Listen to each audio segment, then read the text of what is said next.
অসমৰ জনপ্ৰিয় কণ্ঠশিল্পী বিপিন চাওডাঙৰ পুত্ৰৰ এই মুহূৰ্তত আহি পৰিছে এটি বেয়া খবৰ।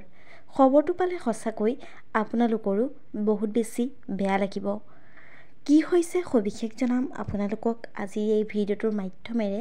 গতিকে ভিডিঅ'টো অলপ স্কিপ নকৰাকৈ শেষলৈকে চাই থাকিব, তেতিয়াহে জানিব পাৰিব।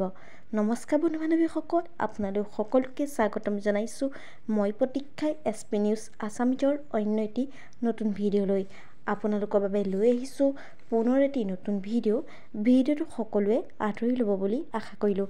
আহক ভিডিঅ'টোৰ পৰৱৰ্তী অংশলৈ আগবাঢ়োঁ। হয়, অসমৰ জনপ্ৰিয় কণ্ঠশিল্পী বিপিন চাওডাঙৰ পুত্ৰৰ এই মুহূৰ্তত আহি পৰিছে এটি বেয়া খবৰ। জনপ্ৰিয় কণ্ঠশিল্পীগৰাকীয়ে কয় যে মোৰ ল'ৰাই এইবাৰ বিহু মঞ্চত ঢোল পৰিৱেশন কৰিব নোৱাৰিব।